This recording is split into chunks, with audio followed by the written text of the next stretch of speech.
One of the dangers a lot of people don't think about are dust storms. There was no way to avoid this dust storm. It was literally right next to us the whole time we were next to the storm, and we knew sooner or later it would overcome the truck. So you have two choices. Of course, you can pull off the roads or whatever else that, you're supposed to do, but there were no other vehicles in our area, so we decided to slow down and just let the dust storm overtake us and continue on.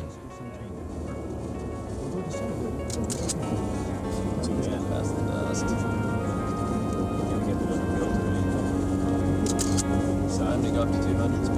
Hey, no dust. Hurricane Andrew was the storm I had always waited for. There had been other hurricanes before that, but they had all struck land at night, so as a photographer, that doesn't do me any good. I needed a hurricane in the daytime that I could photograph, and Hurricane Andrew looked like the storm that was going to do that.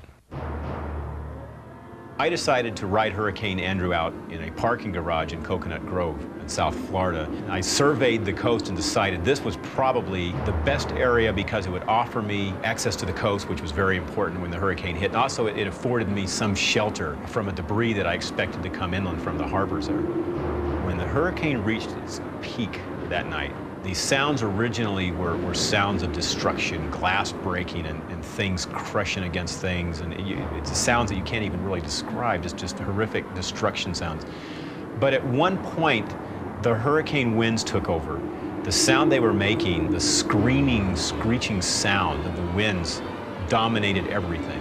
At the time, I remember referring to it as a sound of the devil screaming. That was the only thing I could think of that would come to mind, and I will never, ever forget that sound.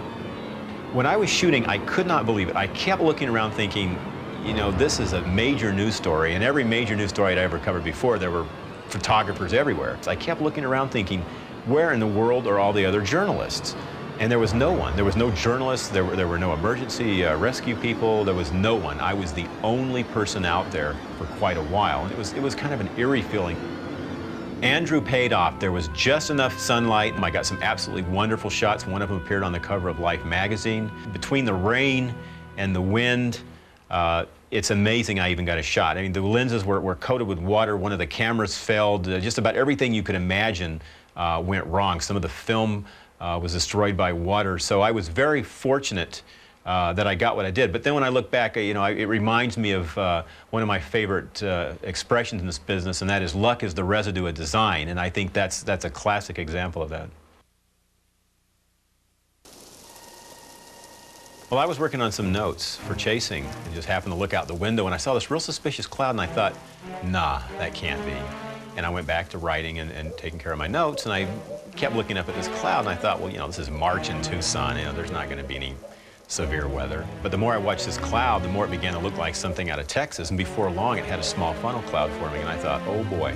So I ran upstairs, grabbed the camera, started shooting it, started calling my friends, and the next thing I know, the funnel cloud extended down about halfway down to the ground, and then a few moments later, I could see small pieces of debris coming up, and it was an actual tornado on the ground.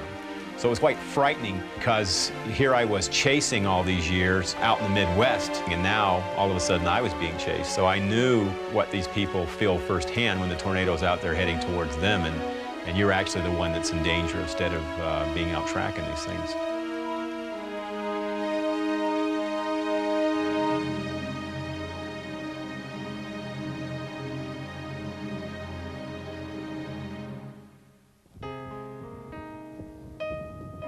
I think the number one thing when I look back that got me going with this wacky life of mine has to be the Wizard of Oz tornado. Back then, you had to wait for the yearly broadcast, and I remember every year I'd be glued to that television set, and the one part, no matter what was happening, was that when that tornado came on, I was there glued to the television. And even nowadays when I see the tornado, I'm amazed. It looks real. It looks as real as anything I've seen. The tornado I shot near Miami, Texas reminded me a lot of the Wizard of Oz tornado. It just had that dusty, elongated look to it. As a matter of fact, when I was shooting it, my mind was racing over a million things, but just for that 1 second, I had a little flashback to the Wizard of Oz tornado. Right before I got the shot of the Miami tornado on videotape, I had set up my still camera and took a great panoramic shot of it. And as I was shooting, hail started falling. First it was marble and pea size, and then it went up to golf ball size. And it was hitting the back of my head, and it was starting to hurt. And I'm thinking, man, I've got to get one shot. And I just sat there, we went through a whole roll of film and got one or two great shots, and then the hail got so big I had to leave. And I always think back, you know, that's one of those times where you think, well, what if I'd have stayed just, you know, a couple more seconds, would I have gotten a better shot? But it ended up I got a great shot, and it was worth it. Sometimes you just have to give up and let go, and that's part of storm chasing.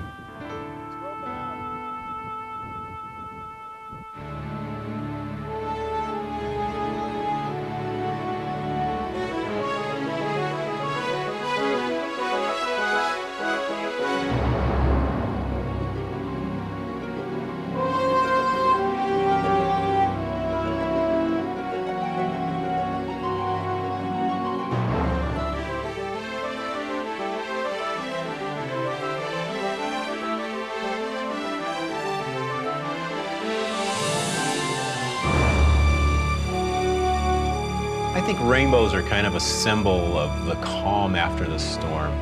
A lot of times after you've chased and the storm has passed by and you realize you can't really go any further with it, to the back of the storm you'll have the conditions that will form a beautiful rainbow, and it's kind of a final signature for the storm, and it's kind of a nice way to end the day.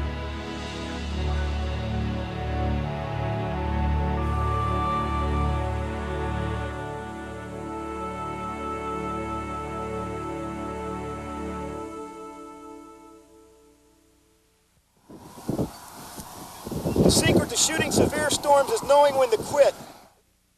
For me, chasing is the ultimate adventure. Right now I'm driving, Tom's navigating. It encompasses moments of awe. It encompasses moments of fright. The unknown, the adventure, the travel, all these things make up chasing.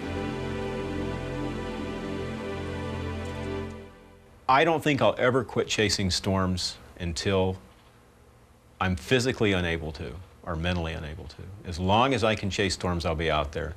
And hell, I thought about it. If I can, I'll probably, you know, go out and buy a shack out in the middle of nowhere and just sit there and watch them go by. But I really can't see myself chasing. And I know if I was doing something else in my life, I think I would still have some interest in chasing, either doing it as a hobbyist or going out and watching them from my backyard. But at this point, chasing is as much of me as anything else, and I really don't ever see myself stopping.